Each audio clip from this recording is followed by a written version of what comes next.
Selamat pagi bagi Amang Inang, seluruh warga jemaat GKPA dan simpatisan dimanapun berada. Hari ini kita memasuki hari yang ke-106 pada tahun 2021. Sebelum kita mulai karya dan aktivitas kita, mari kita mohon hikmat Tuhan. Kita bersatu dalam doa. Damai sejahtera Allah yang melampaui segala akal, itulah kiranya yang memelihara hati dan pikiranmu di dalam Kristus Yesus Tuhan kita. Amin.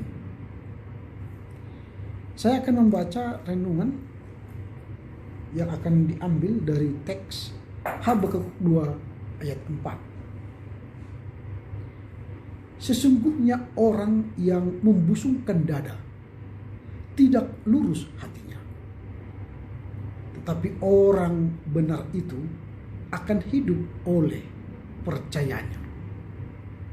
Look, the one whose desire are not upright will faint from exhaustion, but the person of integrity will live because of his faithfulness.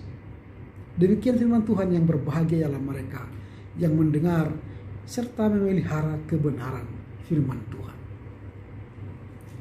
Saya akan membawa renungan kita pada tema orang benar akan hidup oleh percayanya. Orang benar akan hidup oleh percayanya. Melalui nas hari ini, Tuhan hendak menegur bahkan sekaligus mengajar kita melalui Habakuk. Apa yang hendak diajar oleh Tuhan kepada kita? Yang pertama, Tuhan melihat ada dua model manusia. Model pertama ialah orang yang membusungkan dadanya, yang sombong dan hianat. Itu model pertama yang ditegur oleh Tuhan. Orang yang membusungkan dada, yang sombong dan hianat. Model orang seperti ini adalah orang-orang yang tidak lurus hatinya. Mereka adalah orang-orang serong, orang-orang yang selalu berniat jahat. Dan orang-orang seperti ini tidak akan tahan, artinya tidak akan lama di dunia ini.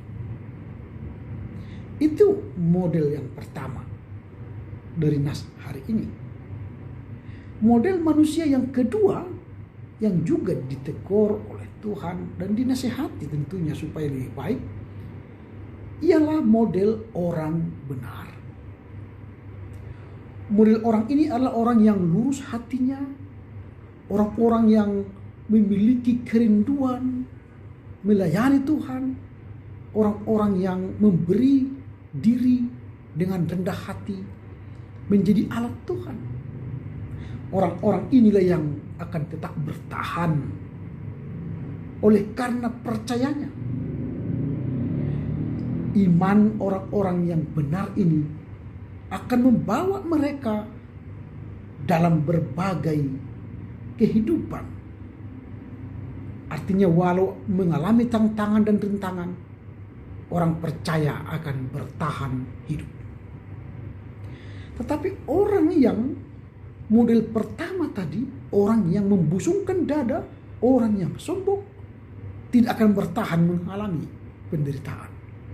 Mereka tidak akan mampu melewati penderitaan demi penderitaan. Maka mereka tidak bertahan. Tapi orang percaya akan bertahan. Sebab mereka akan mampu menghadapi semua rintangan, tantangan, penderitaan dengan iman. Itu sebabnya orang benar akan hidup oleh percayanya. Orang yang punya iman kepada Tuhan akan membangun mesbah pribadi, mesbah keluarga, ibadah pribadi. Sehingga dia mampu mengelola dirinya, mengelola kehidupannya, dan berkemenangan menghadapi tantangan imannya. Intinya ialah orang percaya, orang benar itu diajar untuk menaruh dan meletakkan seluruh pengharapannya kepada Tuhan. Bukan kepada penderitaan, bukan kepada hari ini, tetapi dia menaruh seluruh pengharapannya di dalam iman kepada Tuhan menuju masa depan. Ini yang menarik. Itu sebabnya Paulus berkata, sebab hidup ini adalah hidup karena percaya, bukan karena melihat. Hidup ini adalah hidup karena percaya, bukan karena melihat. Itu kita bahas nanti dalam 2 Korintus 5 ayat 7. Intinya ialah fokus hidup orang percaya bukan pada hari ini, tetapi pada dunia yang akan datang, yaitu langit dan bumi yang baru, yaitu sorga. Dunia ini adalah proses pembelajaran menuju kehidupan yang kekal, surga kekekalan. Karenanya orang percaya tidak akan merasa kalah dengan penderitaan yang menyakitkan di dunia ini. Tetapi penderitaan yang diterima oleh orang percaya itu adalah ujian mematangkan, mempersiapkan diri memasuki langit dan bumi yang baru.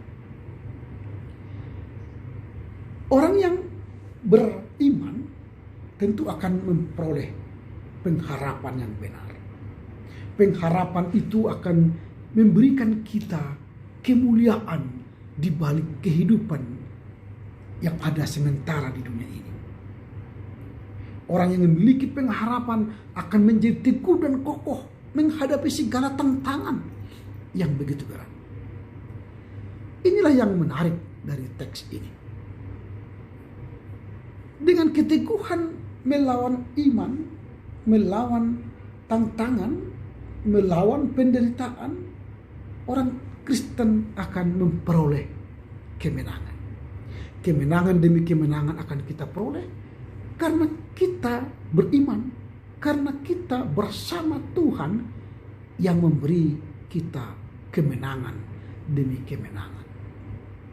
Pemenang di sini maksudnya adalah orang percaya dapat menanggulangi, saya ulangi, dapat menanggulangi segala tantangan dalam bentuk aniaya atau dalam bentuk penderitaan atau dalam bentuk pengorbanan demi menuju kehidupan yang kekal. Jadi penderitaan yang kita terima saat ini hanya sementara.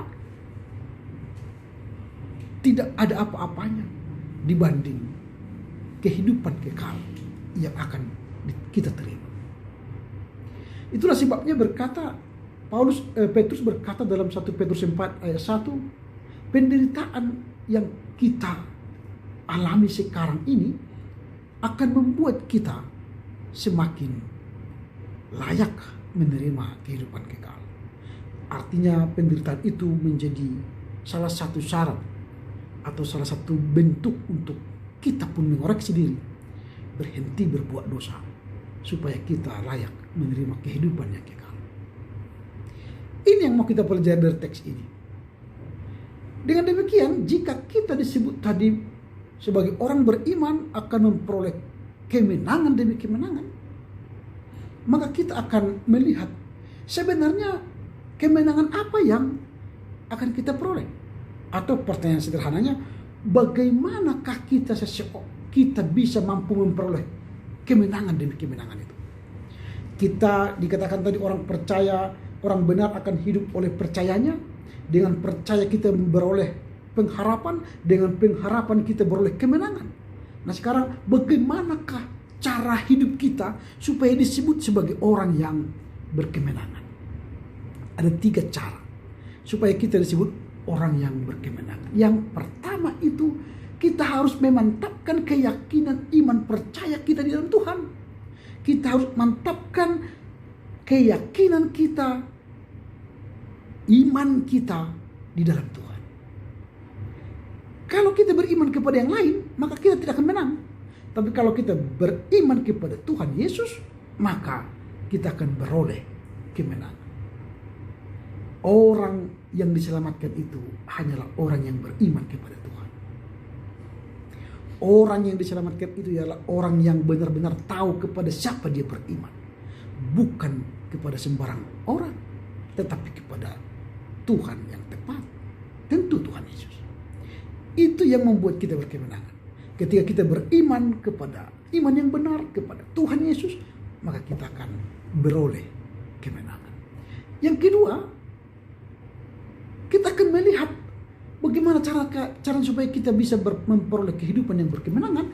Yang kedua, kita harus membangun ibadah sebagai wujud niat untuk menghormati Allah, memuliakan Tuhan, supaya kita melekat dan dekat dengan Tuhan. Jadi yang kedua, kita membangun ibadah sebagai wujud yang kuat untuk menghormati, memuliakan, dan memuji Tuhan. Nah, kita ambil contoh. Nuh misalnya membangun mezbah. Maka ketika dia membangun mezbah menghadirkan keharuman Tuhan, sehingga Tuhan memenuhi janjinya kepada Nuh. Abraham ketika membangun mezbah di Betel, maka Tuhan nyatakan janjinya, menjadikan dia menjadi bapa orang percaya. Lalu ketika Yakub juga membangun mezbah untuk Tuhan, maka Yakub pun memperoleh janji Tuhan. Nah, kita membangun mezbah untuk Tuhan, membangun ibadah untuk Tuhan, maka kita akan memperoleh kemenangan. Jadi yang kedua, bangunlah ibadah dengan Tuhan. Dan yang terakhir, yang ketiga, kita harus mampu mengelola hidup dengan baik. Yang ketiga, kita harus mampu mengelola hidup dengan baik. Kita harus mampu mengelola tubuh, pikiran, perasaan, emosi, pola pikir, pola istirahat, pola gerak, dan pola makan. Maka dengan demikian kita akan mampu menjadi orang yang berkemenangan. Karena itu dari kita dibutuhkan ialah penguasaan diri, mengontrol emosi, mengontrol pikiran kita, sehingga emosi kita menjadi emosi yang positif, pikiran kita menjadi pikiran yang berguna untuk siapa? Untuk dunia sekitar, untuk kita, dan untuk Tuhan. Dengan ketiga hal ini, maka kita akan memperoleh kemenangan di dalam Tuhan. Yang pertama tadi, kita harus mampu memiliki iman yang benar kepada Tuhan. Dan yang kedua, kita harus mampu membuat mezbah keluarga. Dan yang ketiga, kita harus mampu menjaga dan mengelola hidup yang baik dan benar. Kiranya Tuhan memberkati kita semua dalam beriman. Karena dengan iman itulah orang benar akan beroleh keselamatan. Tuhan Yesus memberkati. Amin. Kita berdoa. Terpujilah Engkau Bapa, karena kebaikan-Mu hari ini kami beroleh kesempatan untuk berkarya, beraktivitas. Melalui firman-Mu, kiranya kami menjadi orang yang beriman kepada Tuhan Yesus. Kami menjadi orang yang beribadah, memuliakan Tuhan. Dan kami menjadi orang yang mampu mengelola hidup kami dengan baik dan benar. Terpujilah Engkau Bapa, berkatilah seluruh jemaat Tuhan, hamba-hamba Tuhan, pemimpin bangsa dan negara. Berkati GKPA, berkati semua rencana-rencana GKPA menuju gereja unggul melayani dalam kebersamaan. Amin. Tuhan Yesus memberkati. Horas, horas, horas.